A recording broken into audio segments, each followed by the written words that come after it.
Live from Houston, Texas, this is Big Ideas, Small Business with your host, Laura Kamrath and Brian Gendron. And now, the music of Max Flynn. I'm starting to feel a little crazy again. I think it's time I start to pack my things. All right, here we are again with another episode of Big Ideas, Small Business with Brian Gendron and Laura Kamrath. Today we kick off our guest series. Very excited about our first guest today. Sitting to my left is JD Garnier. JD, how you doing today, man? I'm doing great. I'm doing wonderful.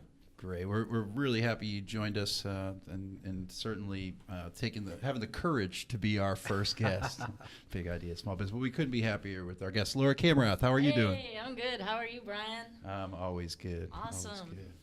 So to do this guest series, we've envisioned this idea that we would go through a big idea that JD's had along his career, talk about some of the successes he's had, the challenges he's had, and where it goes from here. And our hope is that this can help inspire our listeners to chase after their big ideas, because a lot of times we have these ideas and we don't act on them. Yeah. So if there's some way that through this discussion with JD today we can inspire you to act on your big ideas, then we've done our job. So to kick it off, Laura, we're going to share a couple facts about JD and then let him dive in and tell us a little bit about his story. Yeah. So JD, I hear you loved Game of Thrones. Absolutely. That's actually my favorite show. That's our first interesting fact about JD. Yeah, that's one of my favorites, and it seems like Brian actually doesn't really watch Game of Thrones. He doesn't know what he's missing. I'm about halfway through season 2. Uh-oh. Okay. You have a long way to go, but you're almost there. Yeah. So, yeah. I'm so crazy about it. I actually downloaded a map of Westeros. Oh, wow. So that I could know exactly where the characters were when they were in certain scenes. Did you frame it or put it on your wall? I didn't frame it, but I've kind of memorized it because I'm kind of crazy like that. But yeah, I know I was just having Game of Thrones withdrawal the other day. I was like, oh my God, right. Where's Game of Thrones? All right, maybe 6 or 7 months out. We'll see. I don't know what you two nerds are talking about. Another interesting fact is that JD and I both were awarded 40 Under 40 with the Houston Business Journal. That was something that we celebrated together Thursday night. Got to meet your wife, and that was a pretty neat experience. You guys. That's awesome. Yeah, it was a tremendous recognition, and people that were congratulating me for it. I was like, well, look, now I have to live up to the award. That's right. So so now we both have to kind of set the standard and live up to it. I agree. It's a lot of pressure, man. Yeah. Hey. But that's good. So here we go. So what we'd like to start with is tell us a little bit about your journey, how you got to this seat today, before we get into your big idea. So tell us who JD is. Sure. I'm born and raised in New Orleans, Louisiana. Lived there for a majority of my life. Moved to Houston about 12 years ago, just in pursuit of career opportunity. Wanted to pursue different things. I thought that this was a really thriving and growing city. I've been in wealth management for going on 18 years now.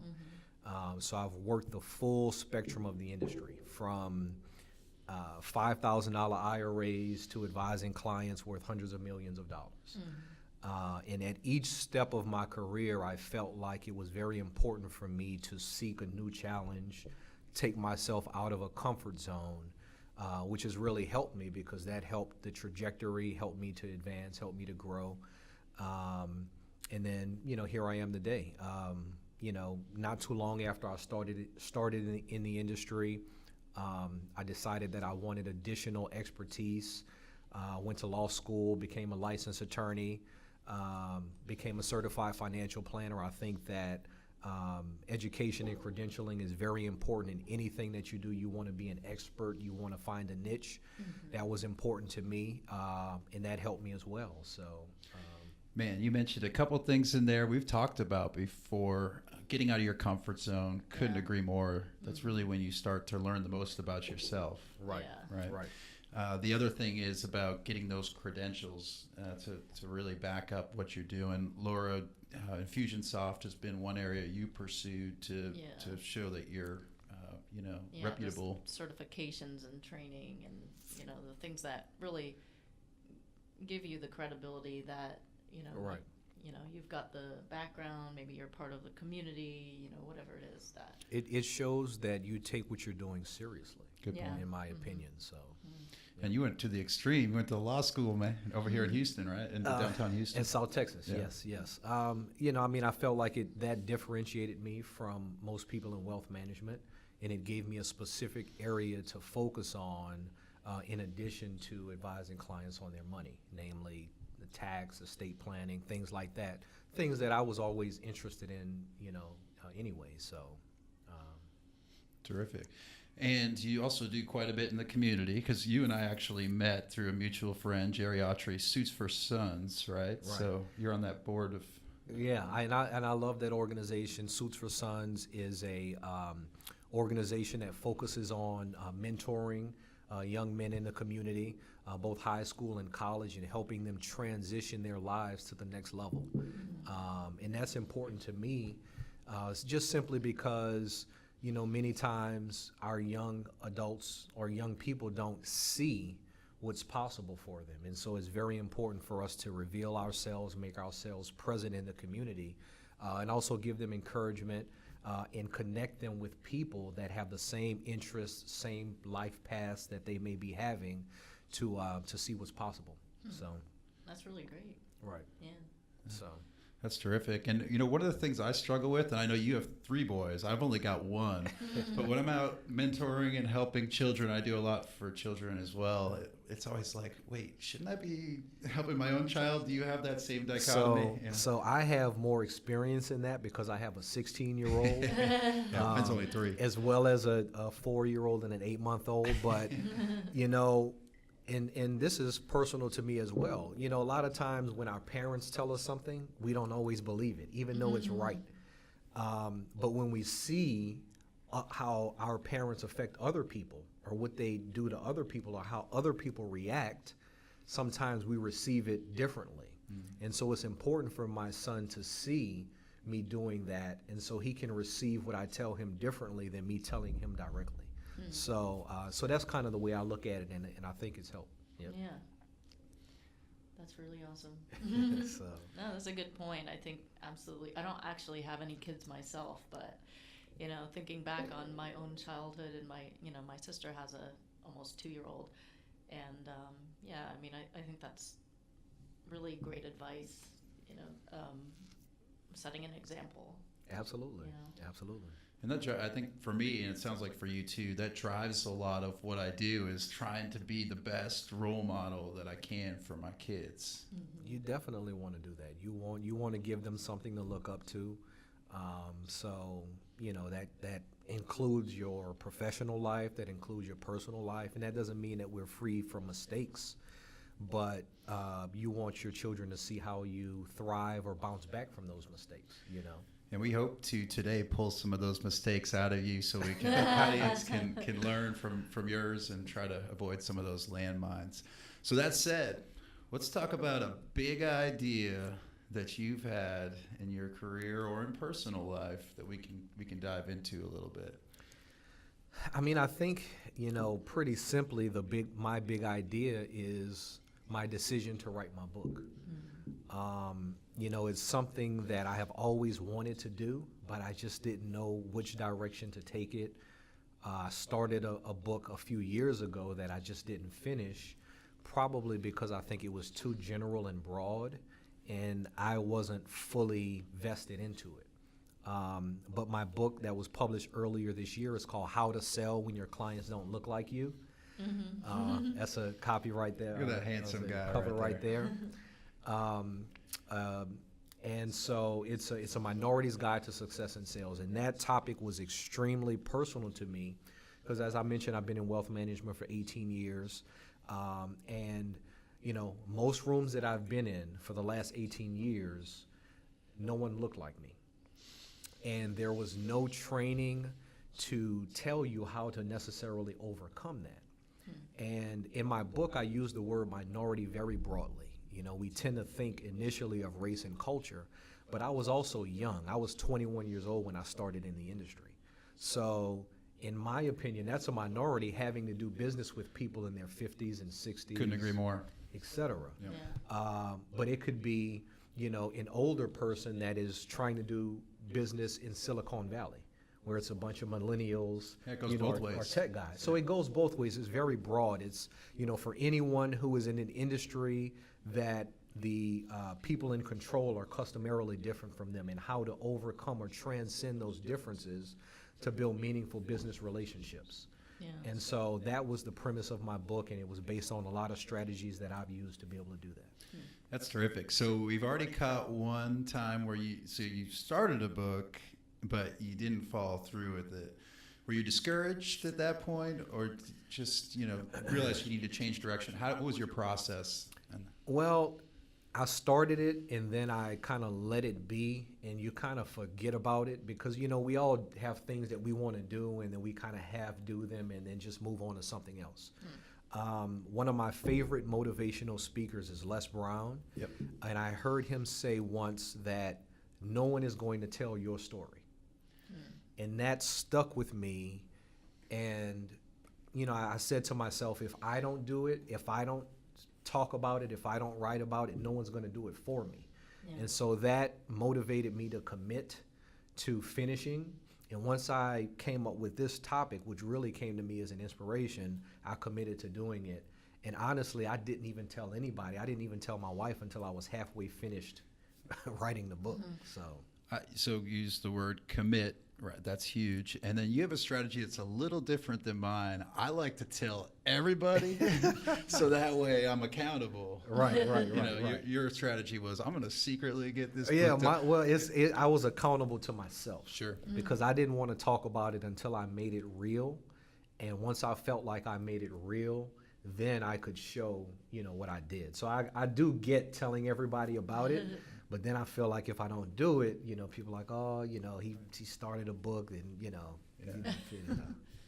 That's great. Yeah. And it's a great premise. And it's diversity selling is sort of your way at it, right? You know, beyond this book. Right. So, you know, diversity selling is a concept that I created there. And since then, I've created a sales training specific to that. You know, just in doing my research, sales and business development in general, in my opinion, is antiquated, because up until the 80s in corporate America, there wasn't any real diversity. Internationally, from a sex perspective, females in the workplace, from a cultural perspective, but now in the past 30 years, that's changed substantially. But the sales training on how to do that has pretty much stayed the same.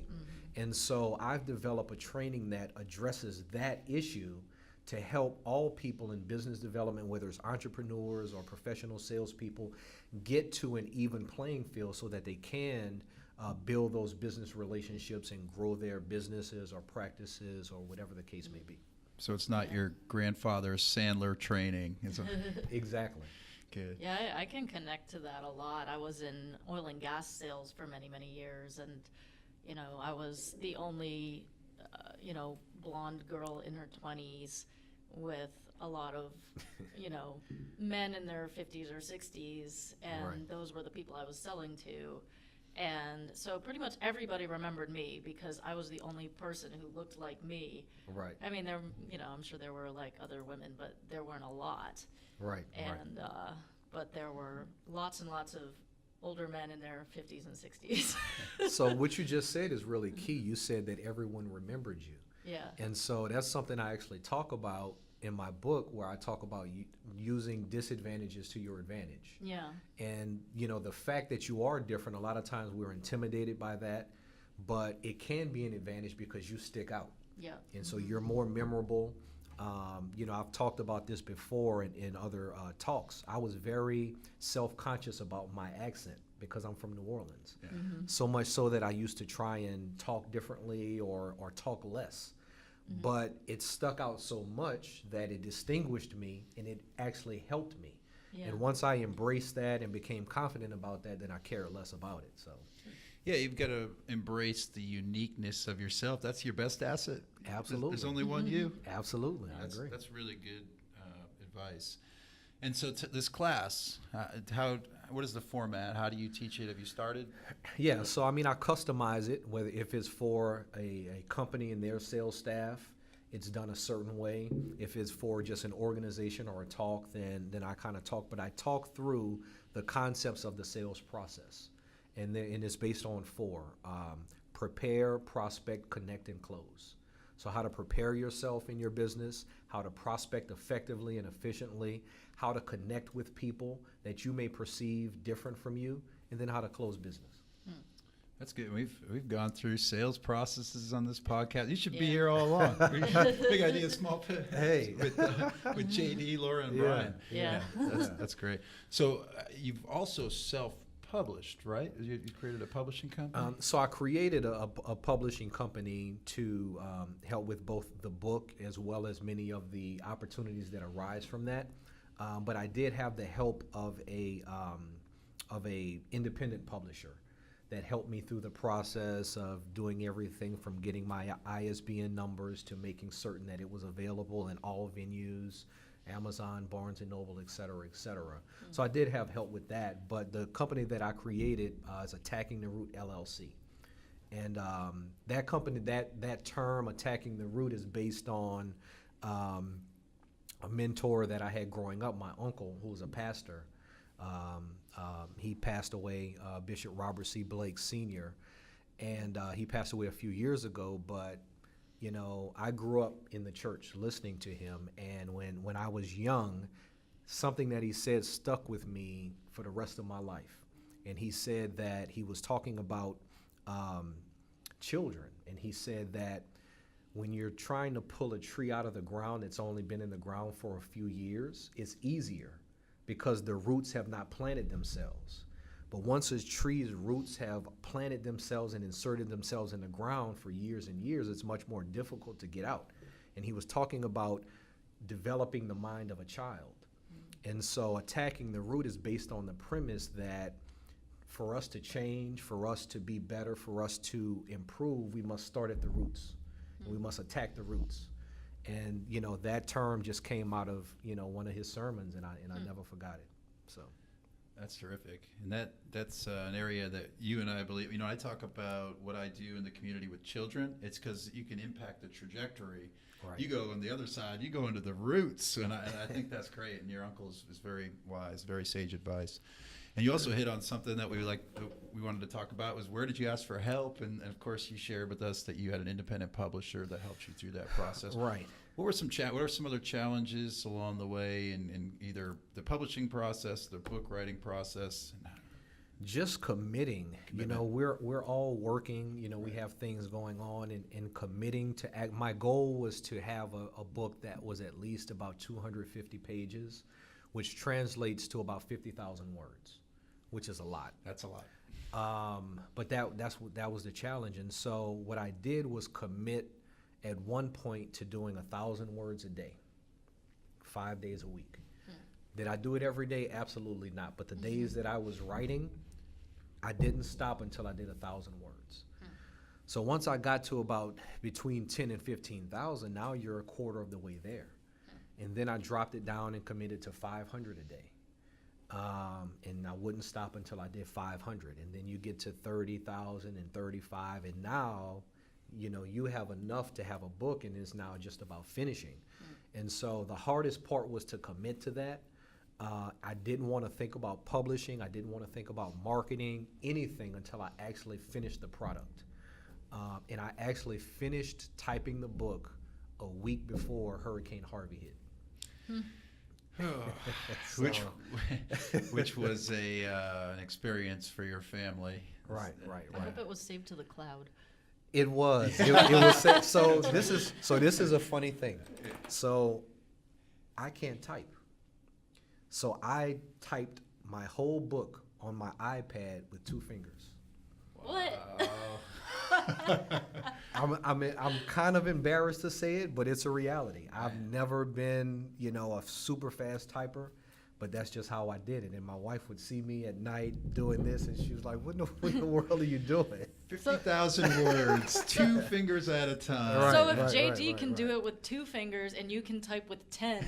Then, yeah, it should, it should be 5 times faster. Right, it should be easy. It should be easy. So if you're thinking about writing a book, look, take it from JD.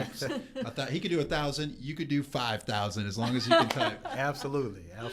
So That's really good advice. And then how about the editing process? It seems that to me would be like, oh, somebody's gonna pick apart everything that I wrote. It seems like a very vulnerable time. It is, but I think I needed it to have the actual finished product.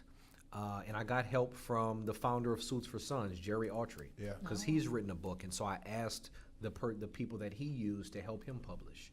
And he gave me a great independent person that their specialty was book editing.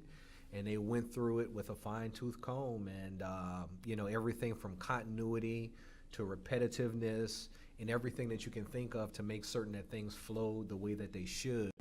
And she went through it 2 times until it was, I felt like it was good enough to publish.